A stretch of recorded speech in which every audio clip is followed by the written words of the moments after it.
নমস্কাৰ এটি বিশেষ বাতৰি লৈ নিউজ নাওৰ ষ্টুডিঅ'ত মই মুকিবুল হুছেইন মুম্বাই কাৰ্নিভেল 2025 আৰু বলিউডৰ আইকন ষ্টাৰলৈ নিৰ্বাচিত হৈছে অসম তথা যোৰহাটৰ সুসন্তান বিদিশা বৰা নিউজ নাওৰ এক বিশেষ প্ৰতিবেদন মুম্বাই কাৰ্নিভেল 2025 আৰু বলিউড আইকন ষ্টাৰলৈ নিৰ্বাচিত হৈছে অসমৰ তথা যোৰহাটৰ সুসন্তান বিদিশা বৰা উল্লেখযোগ্য যে নৃত্যৰ জৰিয়তে অসম তথা যোৰহাটলৈ সুখবৰ কঢ়িয়াই আনিলে নবোদয় বিদ্যাপীঠৰ ৪ৰ্থ শ্ৰেণীৰ ছাত্ৰী বিদিশা বৰাই। নমস্কাৰ, মোৰ নাম শ্ৰী বিদিশা বৰা। তাত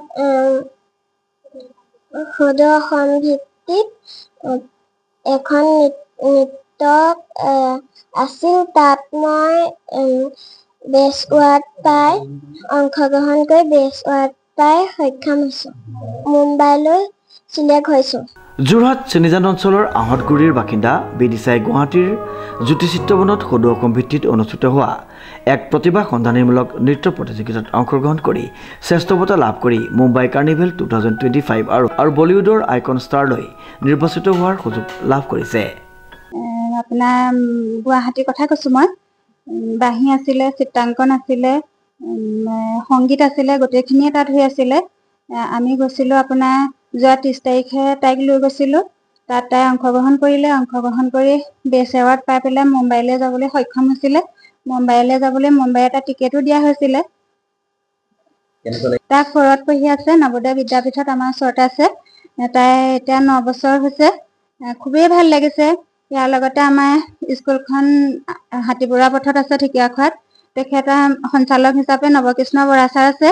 তেখেতৰ বহুত অৰিহণা আছে। কিন্তু আমাৰ ছোৱালীহঁতক শিকোৱা ছাৰ শ্ৰদ্ধেয় তপন বৰা ছাৰ, তেখেতৰ বহুত অৰিহণা আছে। তেখেতৰ কাৰণে আমি ইমান ডাঙৰ এখন প্লেটফৰ্ম পাবলৈ তাত সক্ষম হৈছোঁ। বহুত ভাল লাগিলে গৈ। ছাৰো আমাৰ লগতে গৈ আমাৰ লগত বহুত কষ্ট কৰিছে। তেখেতৰো ল'ৰা ছোৱালী আছে, তেখেতে মেডিকেলতে কৰে। মুম্বাইত পঠিয়াবলৈতো মনেই আছে। চাই লওঁ আৰু তাই আৰু কিমান আগবাঢ়িব পাৰে ন। বিদিশাৰ এই সফলতাৰ আঁৰত আছে তেওঁৰ দুজন শিক্ষাগুৰু বিষ্ণুজ্যোতি চিত্ৰকলা বিদ্যালয়ৰ নৱকৃষ্ণ বৰা আৰু তপন বৰাৰ নিৰন্তৰ পৰিশ্ৰম আৰু সহায়। তেওঁলোকৰ তত্বাৱধানত নৃত্য শিক্ষা গ্ৰহণ কৰি বিদিশাই নিজৰ প্ৰতিভা প্ৰকাশ কৰাৰ লগতে ৰাষ্ট্ৰীয় মঞ্চলৈ যাত্ৰাৰ এক গুৰুত্বপূৰ্ণ পদক্ষেপ আগবঢ়াইছে। পঠিয়াম বুলি ভাবিছোঁ। আমাৰ যিজন শিক্ষক দিলীপ হাতী বৰুৱা পথৰ বিষ্ণুজ্যোতি চিত্ৰকলা বিদ্যালয়ৰ শিক্ষক নৱকৃষ্ণ বৰা ছাৰ আৰু লগতে তপন বৰা ছাৰলৈ মই ইয়াৰ পৰাই আশীষ প্ৰদান কৰিছোঁ, যাতে তেখেতলোকে যিমান কষ্ট কৰি আমাৰ ষ্টুডেণ্টবিলাকক লৈ গৈছে, আনিছে, থৈছে, যিমানখিনি কষ্ট কৰিছে তেখেতলোকৰ যাতে সফল হওক।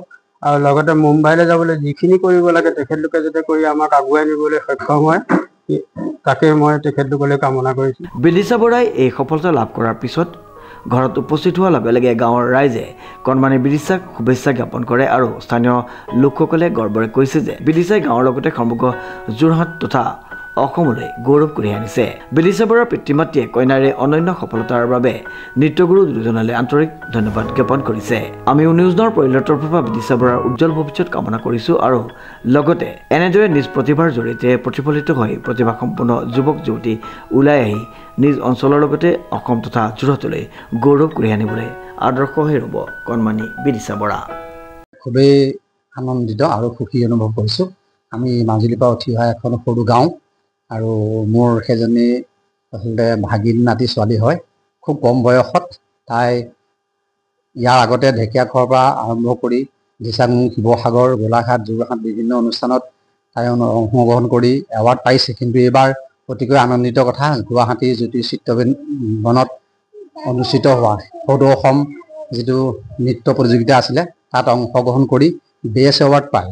এই পিছপৰা অঞ্চলৰ এটা দৰিদ্ৰ পৰিয়ালৰ এজনী আমাৰ ছোৱালী মুম্বাইলৈ যেতিয়া তাই প্ৰতিযোগিতা অংশগ্ৰহণ কৰিবৰ কাৰণে চিলেক্ট হৈছে, সেই সঁচাকৈ আমি তেওঁলোকৰ পৰিয়ালৰ লগতে আমাৰ মিতিৰ কুটুম বা গাঁওবাসী বা আহতগুৰি গাঁও তথা চেনিজান অঞ্চল অতি আনন্দিত হৈছোঁ।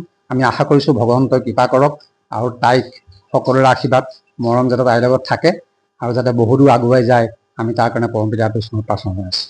ডিজি বৰাৰ ৰিপৰ্ট নিউজ নাও।